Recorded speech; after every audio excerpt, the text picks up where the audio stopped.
दो शरीर होते हैं इंसान के अंदर। ठीक है। एक सूक्ष्म शरीर होता है और एक भौतिक शरीर होता है। अच्छा, आपको इसके पता है बारे इसके में बारे में? आपके Good. क्या विचार है? गुड। जी।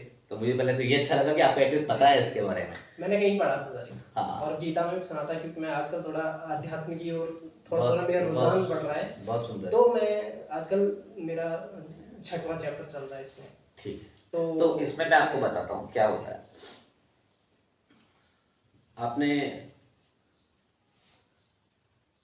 कई बार ये सुना होगा कि जैसे कि आत्मा तो अमर है ना?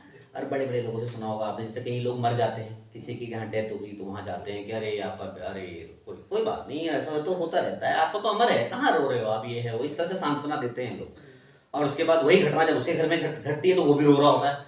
फिर वो आता है कि अरे यार मैं तो सोचता था कि ये बहुत ज़्यादा वो है, क्या कहते हैं, इसको तो पूरा ज्ञान हो चुका है, इसको तो आत्मा के बारे में पता, सब कुछ पता है, तो ये अब ये क्यों रो रहा है अगर इसको इतना ज्ञान हो चुका है तो सवाल ये उठता है कि अगर वाकई में ही आत्मा अमर है, आत्मा को ना भिगोया जा सकता है, ना काटा जा सकता है, ना उसका कोई रूप है, ना रंग है, इस तरह की सारी बातें आपने भगवत गीता में पढ़ी होगी आत्मा के बारे में, वो निराकार है इस तरीके से। तो हमारे शरीर के अंदर आत्मा है, हमारा शरीर मर गया, आत्मा फ्री होगी। फिर जब आप गरुड़ पुराण में आप पढ़ते हो कि आत्मा, अगर आपने कर्म अच्छे नहीं करे तो आपको बहुत सारी चीज़ें गर्म तेल में तला जाएगा, आपकी यातनाएं होंगी आपके साथ, इस तरह से बहुत सारी चीज़ें सुनने को मिलती है। तो सवाल ये होता है कि यातनाएं झेलने के लिए तो शरीर था, शरीर तो हमारे सामने पड़ा हुआ है, इसको हमने जला दिया, इसके अंदर से निकली आत्मा, वो आत्मा जो है वो निराकार है, ठीक है, उसको ना जलाया जा सकता है, ना भिगोया जा सकता है, ना मिटाया जा सकता है, तो यातनाएं झेल कौन रहा है, सवाल यहाँ पे उठता है। तो यहाँ पे ये सवाल सबके अंदर उठना चाहिए कायदे से। तो एक्चुअल में है क्या कि ये समझ लीजिए कि ये जो हमारी फिजिकल बॉडी है ये हमारा घर है, इस घर के अंदर हम रहते हैं, जो हम इस घर के अंदर रहते हैं वो हमारा सूक्ष्म शरीर है, और उस सूक्ष्म शरीर के अंदर हमारी आत्मा रहती है। तो ये तीन लेयर्स में है, ये हमारी फिजिकल बॉडी, इसके अंदर हमारा सूक्ष्म शरीर, और उसके अंदर हमारी आत्मा, ये इस तरीके से चलता है। तो हमारा जो सूक्ष्म शरीर है वो हमारी फिजिकल बॉडी को कंट्रोल करना चाहिए, उसको होना कैसे से ये चाहिए। हो ये रहा है कि आजकल की जनरेशन को या किसी को ये मालूम नहीं है कि हम एक्चुअल में ये नहीं हैं, हम इसके अंदर हैं, तो उनको लगता है कि यही हम हैं, तो वो इसी के लिए जीवन जीते हैं और इसीलिए वो दुखी रहते हैं फिर, ठीक है। तो क्या होगा, हमारी इंद्रियां हैं काम करने के लिए, हमारे हाथ हैं, पैर हैं, मुंह है, नाक है, कान है, टेस्ट है हमारा, तो क्योंकि हमें स्वाद दिया है तो हम इसी के लिए ही काम करेंगे कि हमें अच्छे से अच्छा खाना है, अच्छे से अच्छा पहनना है, हमारी चमड़ी सफ़ेद है, गोरा है, मेकअप करना है, ये सारे काम करेंगे, हम इसी के बारे में सोचते हैं, ठीक हो गया। जब आप ध्यान करने लगते हैं, धीरे धीरे करके आपके समझ में आता है कि ये आपका ये फिजिकल बॉडी अलग है और आपका जो सूक्ष्म शरीर है वो अलग है, और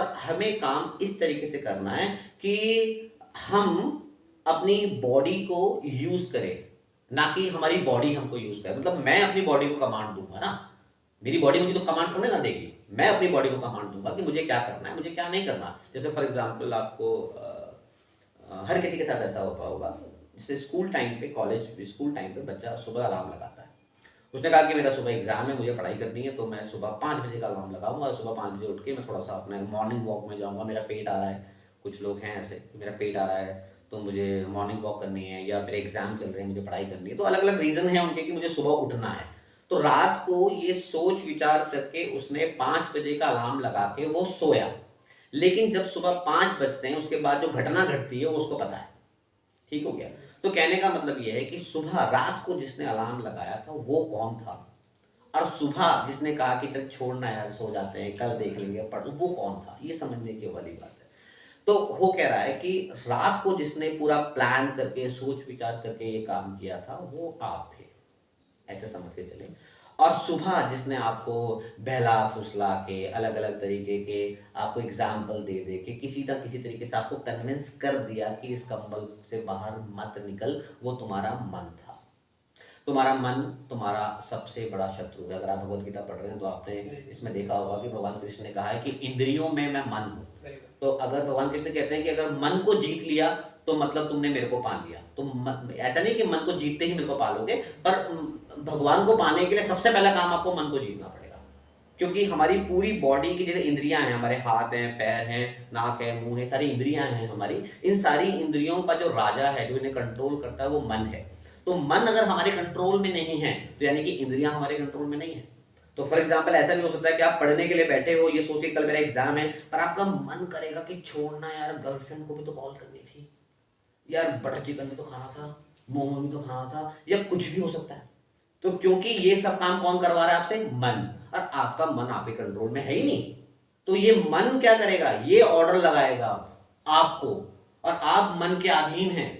आप अपनी किताबें बंद करोगे, उठोगे, जाओगे, या सारा का सारा तमाशा करके वापस आओगे, और उसके बाद आप बोलोगे यार मेरा तो एग्जाम था, मैं तो पढ़ना कर रहा था, ये हो क्या है? लेकिन हैरत की बात यह है कि ऐसे में भी लोग कई बार बड़ी चौड़े होकर बोलते हैं मैं जो करता हूं अपने मन की करता हूं, मैं अपने मन की सुनता हूं। तो वो बेवकूफ है, ऐसा नहीं करना चाहिए। हमारा मन हमारी सुनेगा, हम अपने मन की नहीं सुनेंगे। तो ध्यान लगा के मेडिटेशन करके हम सिर्फ यही करते हैं, मैंने जो बताया आपको, कि हमें अपने मन को जीतना है। कि जब हम बैठें तो कोई विचार मन में ना आए, ठीक हो गया? तो जब कोई विचार मन में नहीं आ रहे हैं तो उस दिन यानी कि हमने अपने मन को जीत लिया। और जब हमने अपने मन को जीत लिया तो मतलब सारी इंद्रियां अब हमारे कंट्रोल में हैं। अब हम जो भी काम करेंगे, हम वो करेंगे जो हमारा काम हमने सोचा था करने के लिए, जो हमारा कर्म था, जो हमारा कर्तव्य था। देखो कर्म तो सब कर रहे हैं, ठीक हो गया?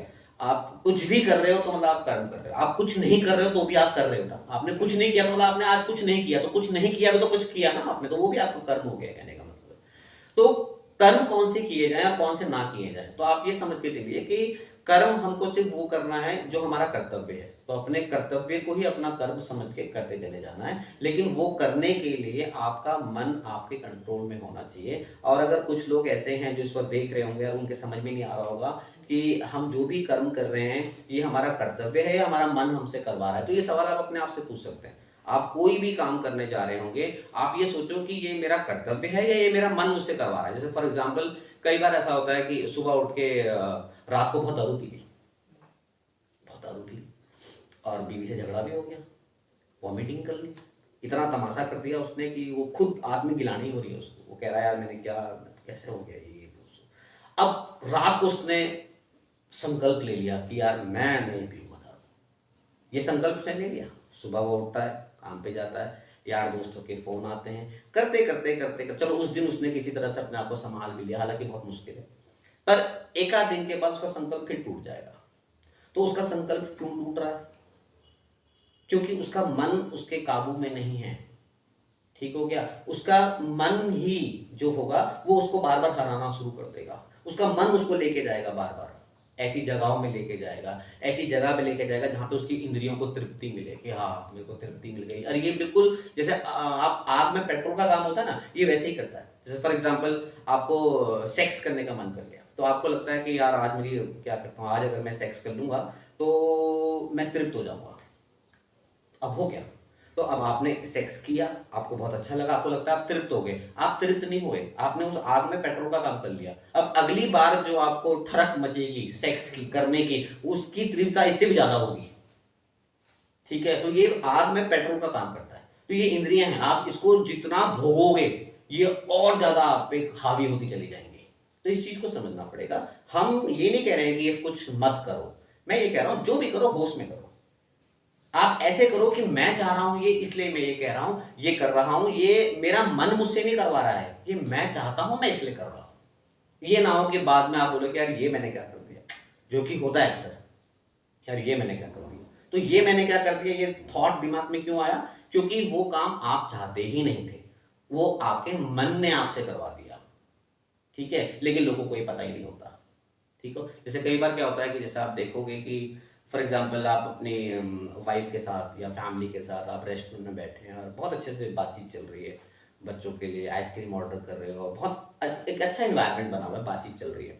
सडनली बाहर आपने जहाँ गाड़ी खड़ी करी थी, आपकी गाड़ी को किसी ने टक्कर मारी, हल्की से स्क्रैच हो गया, आपके अंदर का जानवर बाहर निकल जाता है उस टाइम पे। जिस तरीके से आप उससे बात करते हो, जो कुछ करते हो, आप देखो कि अभी 5 मिनट पहले आप अपनी फैमिली के साथ बैठे थे, इतने प्यार से बात कर रहे थे, और अब आपको क्या हो गया? तो जो आदमी देखेगा वो बोलेगा ये जो यहाँ बैठा था, ये आदमी ये सच्चा है या ये सच्चा है, इसका सही रूप है क्या? ये रूप इसका सही है या ये रूप इसका सही है, समझ रहे हैं? तो वो कौन है जो अंदर से फट के आता है और इस तरह की हरकतें आपसे करवा देता है कि नहीं? तो बैलेंस नहीं बना पा रहे हैं आप बैलेंस ही नहीं बना पा रहे हैं, आपके समझ में ही नहीं आएगा, आप झगड़ा करके आ जाते हैं, ठीक है? तो जो अंदर से है आपका, वो आया, उसने झगड़ा वगड़ा किया और वापस से अंदर चला गया, और आप आते हो इसको समझाने के लिए, इस बाहरी शरीर को समझाने के लिए कि तूने ऐसा क्यों किया, कल तूने ये किया था, वो किया था, वो सोच रहा हाँ यार मैंने गलत किया तो मैंने, हुआ तो मेरे द्वारा, मारा तो मैंने ही, पर चाहता मैं हूं नहीं, और मुझे दुख भी हो रहा है कि मैंने ऐसा क्यों किया। वो सॉरी भी बोल रहा है, और अगले दिन फिर वही घटना घट रही है। अब फिर वो उसके पास जा रहे हैं, यार तूने देख कल भी ऐसा तमाशा किया दारू पी के, और आज तू फिर वही तमाशा कर रहा है, देख अब तू प्रॉमिस कर, तू नहीं करेगा। वो प्रॉमिस भी कर रहा है, वो कह रहा है कि ठीक है मैं नहीं करूंगा, और अगले दिन फिर उससे वो हो रहा है, ठीक है? तो उसको समझने की जरूरत है, ये हो क्या रहा है। आप जिससे कंप्लेन कर रहे हो वो अब वो है ही नहीं, उसके अंदर कोई था जो आया, उसने वो काम कर दिया, ठीक हो गया, नहीं हो गया?